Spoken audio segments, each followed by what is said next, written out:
Today we're in Hutchinson at the home of Southwest Initiative Foundation. With us is the CEO, Diana Anderson. And Diana, what's happening with the organization here today? Well, it's great to visit with you. Thanks so much. We have started some exciting work over the last 3 years, and we're calling it Grow Our Own. So, as we approached our 30th anniversary, the board of directors really wanted to think about what the next 30 years should look like for our organization and for Southwest Minnesota.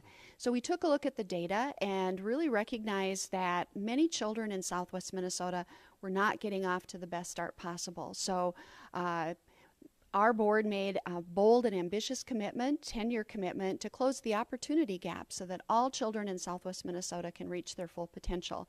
It's really critical to the economic and social well-being of our communities. These children are our future. They're our workforce, they're our homeowners, our community leaders, our taxpayers. And so this upfront investment really makes a lot of sense.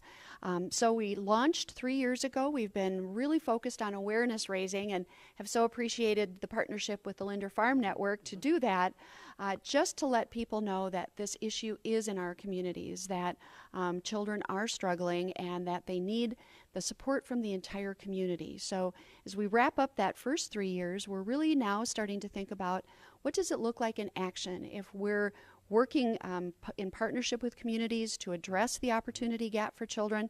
What are the best ways to do that based on the individual needs of every community? Every community is different, and so what works in Windham might not work in Worthington or Marshall or Hutchinson. So we're really engaged in deep listening and research, trying to understand what we can do in each and every community to help kids thrive. Have you come up with a good list of opportunities and things that you as an organization can help the communities do? Yes. Well, one of the things that's so important is to really be a good listener. We might think we know and understand what the issues are, but that's really often not the case. We get into communities and understand that whether it's childcare or issues for children and being able to participate in extracurricular activities, it's different in every community. So we have identified some best practices, some things that we think really make sense. So first, it's community-led, that we listen and partner with the community on what works best for them. We're really trying to take a collaborative approach. We know that when we work across sectors, so parents, families, employers, schools, elected officials work together, we get much better outcomes and we get a much stronger program. And also that we're really thinking about what works best for the individuals and the families. So a great example of that is in Laverne.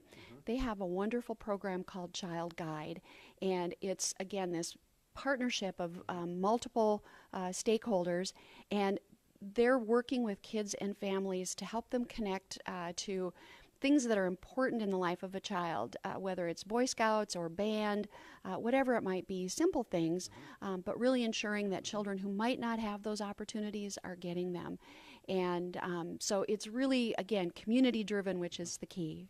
Have a lot of the communities within your trade area, the number of counties that you work with, latched on and signed up to be part of this program? Yes, we're thrilled with the response. So we just, in November, held another summit. We had about 500 people who joined us to learn more about Grow Our Own. And many of those community leaders have gone back to their communities and, again, thought about, what can we do in our community? So they're addressing issues like the child care crisis. They're addressing issues like hunger in the home.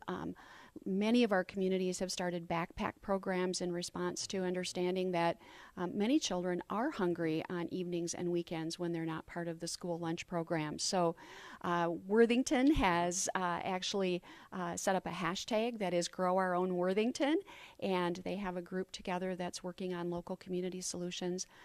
So we're really thrilled with the way it's catching on and starting to generate some local conversations and solutions. If our viewers out there today are interested in learning more, if they're maybe from a different part of the state and want to maybe start something like that in their area, if they want to learn more about Grow Your Own, how can they learn more? They'll find all kinds of resources on our website. We have research that we've conducted. We have links to videos that we've recorded in partnership with Pioneer Public Television. And so they should check out www.swifoundation.org. And if folks are interested in investing in their community, in these young people, and in Southwest Minnesota, how can they get a hold of you? They can call me directly. I will give you my direct extension, which is 320-484-9107.